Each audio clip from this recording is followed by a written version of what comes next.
राम राम मंडळी, कसे आहात तुम्ही सगळे? मस्त मजेत ना? मी सुद्धा खूप छान आहे. खूप दिवसांनी आपला हा लॉंग व्हिडिओ आला आहे. तर समोर व्हिडिओ पाहून तुम्हाला कळलंच असेल की मी कुठे आले आहे. तर मी आले आहे कात्रजच्या पुणे येथील राजीव गांधी प्राणी संग्रहालयात. तर इथे पहा, लहान मुलांसाठी किती तिकीट आहे, मोठ्यांसाठी किती तिकीट आहे, वेळ आणि टायमिंग, कोणत्या दिवशी चालू असतं, कोणत्या दिवशी बंद, हे सगळं मी दाखवलेलं आहे व्हिडिओमध्ये. तर तिकीट वगैरे घेतल्यानंतर गेटमधून जशी आतमध्ये एंट्री केल्यानंतर पहिल्यांदाच समोर सुंदर असं पाणी वगैरे पडताना दिसलं. खूप छान दिसत होतं ते. त्यानंतर आणखीन पुढे आलो, पहा सगळ्या बाजूनी हिरवीगार सुंदर अशी झाडे वगैरे आहेत. आजूबाजूचा परिसर एकदम छान आहे. खूप छान वाटतं आल्यानंतर. आणि पहिल्यांदाच आतमध्ये आल्यानंतर लगेच आम्हाला ना समोर माकडं दिसली. हे पहा, तुम्हाला समोर दिसत असतील इकडे. तर माकडे पाहून झाल्यानंतर ना पुढे गेलो आणि त्यांना पहा तुम्ही समोर ना, या झाडावरून त्या झाडावर जाण्यासाठी ना त्यांनी असं छान लांब असे मोठी काठी लावली होती, जेणेकरून त्यांना एका झाडावरून दुसऱ्या झाडावर जाता येईल. पहा, छोटी छोटी पिल्ले पण आहेत, तुम्हाला दिसत असतील. तर माकडांना पाहून झाल्यानंतर जसं आपण पुढे जायचे आणि पुढे गेल्यानंतर पूर्ण सापांचा एरिया आहे. म्हणजे सगळ्या प्रकारचे साप आहेत तिथे. हे पहा, इथे धामण, तुम्ही सगळे धामणला तर ओळखत असताना. पहा, खूप साऱ्या आहेत, खूप साऱ्या, लांब लांब मोठ्या मोठ्या. आणि मी सगळ्या सापांची वगैरे माहिती दाखवलेली आहे. त्यांनी सगळं डिटेल्समध्ये दिलेलं आहे. तुम्हाला या व्हिडिओमधून राजीव गांधी प्राणी संग्रहालयात जे काही प्राणी वगैरे साप वगैरे आहेत ते सगळे डिटेल्समध्ये दाखवणार आहे आणि त्यांची माहितीसुद्धा पोस्टरवरची दाखवणार आहे. तर तुम्ही व्हिडिओ शेवटपर्यंत पाहायचा आहे. तर पुढे आल्यानंतर इकडे कासव आहेत पहा. हे कासव पाहून झाल्यानंतर पुढे पहा, ही घुणस, बापरे, वर असे त्यांनी लाकूड वगैरे असं केलेलं आहे त्यांना. तर वर जाऊन बसली ती आणि बाकीच्या खालीसुद्धा खूप साऱ्या आहेत. हे पहा, तुम्हाला व्हिडिओमध्ये दिसेल. आणि पुढे आल्यानंतर हा अजगर तर इतका मोठा होता ना की बस, बापरे, खूप डेंजर होता. याला पाहून तर मला वाटलं इतका मोठा सरडा, कारण आपल्या तिकडे नॉर्मली याला पाहिल्यानंतर सरडाच म्हणतील, पण हे काय आहे ना, हे इथे त्याची डिटेल्समध्ये माहिती दिलेली आहे. तर सगळ्यालाच मी काय ओळखत नाही, त्याच्यामुळे मी तुम्हाला माहिती दाखवणार आहे तिथली. हे पहा, इथे पण छोटे छोटे साप वगैरे आहेत. तर कोणते साप आहेत ते इथे त्यांनी दिले, ते काय खातात, त्यांची लांबी वगैरे सगळं त्यांनी डिटेल्समध्ये लावलेलं आहे तिथे. तर मी व्हिडिओमधून तुम्हाला ते पण दाखवत चालणार आहे. हे पहा, इथे ग्रीन साप, हिरवा हिरवा, त्यांनी इथे त्याची माहिती वगैरे डिटेल्समध्ये दिलेली आहे. तर ते तिथून पुढे गेल्यानंतर पहा, इकडे मगर आहे, एवढी दाखवता येत नव्हती. तर आणखीन पुढे आल्यानंतर इकडे पहा, इथे नाग आहेत हे सगळे, म्हणजेच किंग कोब्रा. पहा, खूप सारे आहेत. काही वर बसलेले फांद्यांवर, असं पहा, वर पण दिसत असतील. तिकडे कोपऱ्यात पहा, सगळे एकमेकाच्या अंगावर बसले. आता कोणत्या प्रकारचं नाग आहे ते पहा, इथे मी दाखवले. तर पुढे आल्यानंतर ही पहा, इथे घोरपड आहे. घोरपड तर तुम्ही सगळ्यांनी पाहिलीच असेल. तर ती कोणती घोरपड आहे काय त्यांनी इथे दिले पहा. त्यानंतर पुढे आल्यानंतर आणखीन एक अजगर आहे. हा मोठा नाही, हा छोटा आहे, पण हा बिनविषारी आहे. तर हे पहा, इथे सगळं दिलं आहे त्यांनी, त्याची लांबी वगैरे कोणता आहे तो. त्यानंतर मग हे पाहून झाल्यानंतर पुढे थोडंसं चालत चालत जायचं आहे. थोड्या अंतरावर चालत गेल्यानंतर पुढे काय आपण ते पाहूयात. पण थोडंसं चालत जायचं आहे. तर आम्ही इकडे चाललो. पोरांना हे पाहायला खूप छान वाटत होतं.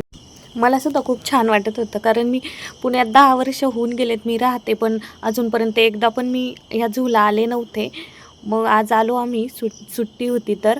तर इकडे पहा, इकडे नाही रानमांजर आहे. पहा कशी गोल गोल फिरते, का फिरते माहीत नाही, सारखी ती फिरते, चक्कर मारते अशी गोल गोल गोल गोल. पहा, 2 आहेत. हे पहा, इकडे खाली पण एक आहे. त्याच्यानंतर ही ना वाघासारखी दिसणारी रानमांजर आहे पहा. सेम वाघासारखी दिसते, पण मांजर आहे, वाघ नाही आहे.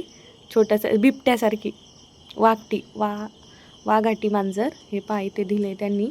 आणि ही रानमांजर अगोदरची, त्याची पण माहिती त्यांनी इथे दिलेली आहे. त्यांनी सगळे इथे डिटेल्समध्ये त्यांची माहिती वगैरे दिलेली आहे. सगळे प्राणी असे थोड्या थोड्या लांब लांब अंतरावर आहेत सगळे. हे पहा, हा आहे शेकरू.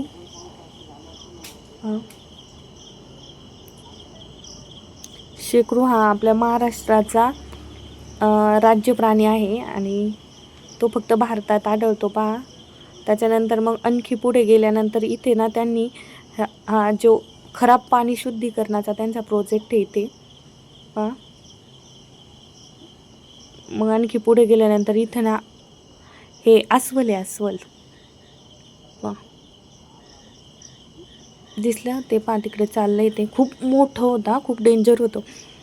2 आहेत, एक तिकडे खालीच थांबले आणि हे इकडे फिरत होतं पहा. त्याच्या मागे पहा छोटे छोटे पक्षी पण फिरत आहे. त्याच्यानंतर पुढे आता बिबट्या आहे, मी तुम्हाला बिबट्या दाखवणार आहे. चला पाहूया दिसतोय का आपल्याला बिबट्या. पतरंग आणि वेदा कसे पळत आहे बिबट्या पाहायला. खरं तर त्यांना वाघ बिबट्या हेच सगळं पाहायचं होतं. आणि ते पहा दिसला बिबट्या.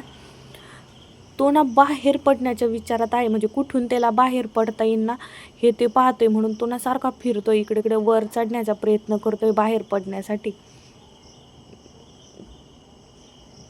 आता बिबट्या पाहून झाल्यानंतर इकडं पुढे लगेच ना वाघ आहे पहा. वाघ दिसतोय पण, आणि तो सकाळी सकाळी तुम्ही लवकर आले ना सगळे प्राणी ना फिरतात. नंतर दुपारी ऊन झालं ना सगळे झोपतात, मग असे झाडांच्या आड वगैरे ते बसतात.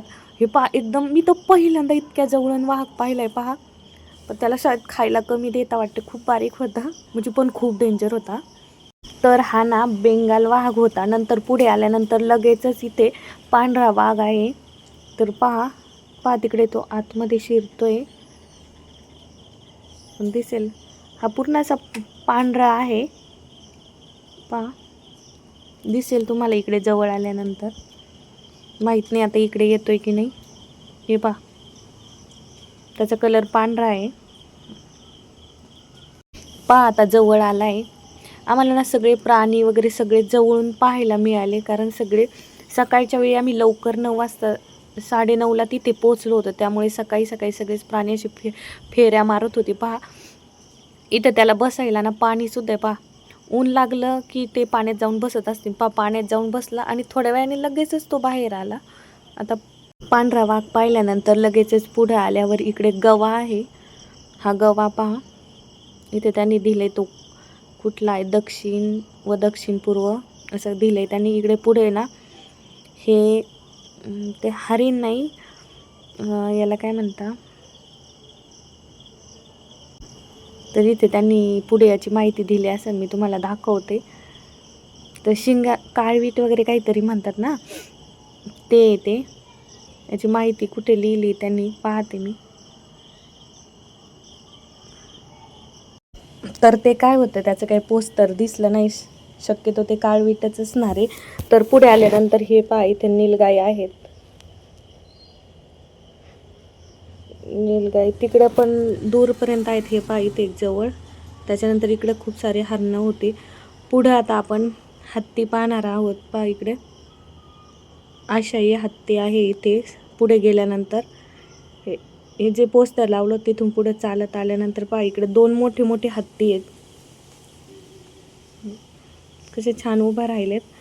म्हणजे त्यांना घेऊन ना एक माणूस तिथे थांबला आहे त्यांच्याजवळ त्यांना, त्यामुळे ते इतके शांती इथं असे थांबलेत लोकांना पाहण्यासाठी.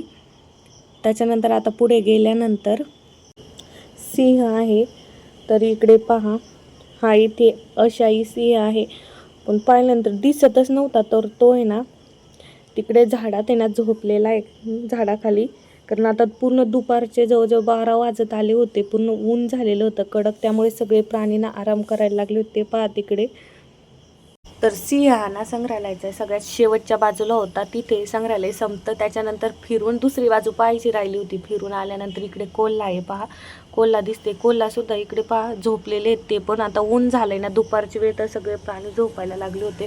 नंतर पुढे आल्यानंतर तरस होतं, पण तरस काय दिसलंच नाही आम्हाला, म्हणजे होतं की नाही माहीत नाही, पण तिथे नव्हतंच, ते दिसलंच नाही. पुढे आल्यानंतर मग हे पहा इकडे चौशिंगा, म्हणजे हरणासारखंच आहे सेम, हरणाचाच प्रकार दिसतो एक. उन्हामुळे ना सगळे सावलेत झोपलेत. सकाळी सकाळी जेव्हा आलो होतं, सकाळी जे प्राणी पाहिले सगळे मस्त फिरत होते, सकाळची वेळ होती. तर आता दुपारी जसं जसं ऊन वाढत चालले ना तसे तसे सगळे आराम करायला लागलेत. मोस्टली सगळे तसं, पण थोडंच पाहायचं राहिले आमचं, आता जवळजवळ हे शेवटच आहे. फायनली आमचं सगळं संग्रहालय पाहून झालं. तर आम्ही सकाळी आलो ना तेव्हा बिलकुल गर्दी नव्हती, सगळं छान मोकळं होतं. आम्हाला सगळे प्राणी जवळून मस्त पाहता आले. जसं आम्ही घरी जायला निघालो तर इतकी गर्दी व्हायला लागली होती की बस, आणि ऊन पण खूप वाटलं होतं. तर आजचा हा व्हिडिओ तुम्हाला कसा वाटला नक्की कमेंट्स करून सांगा. व्हिडिओला लाईक करा, कमेंट करा आणि व्हिडिओ शेअरसुद्धा करा. आजचा हा व्हिडिओ तुम्हाला कसा वाटला नक्की सांगायचं आहे. आणि जर तुमच्या मुलांना प्राणी पाहायची आवड असेल तर त्यांना नक्की घेऊन जा. तर अशाच एका पुन्हा एकदा नवीन व्हिडिओमध्ये भेटूया. धन्यवाद.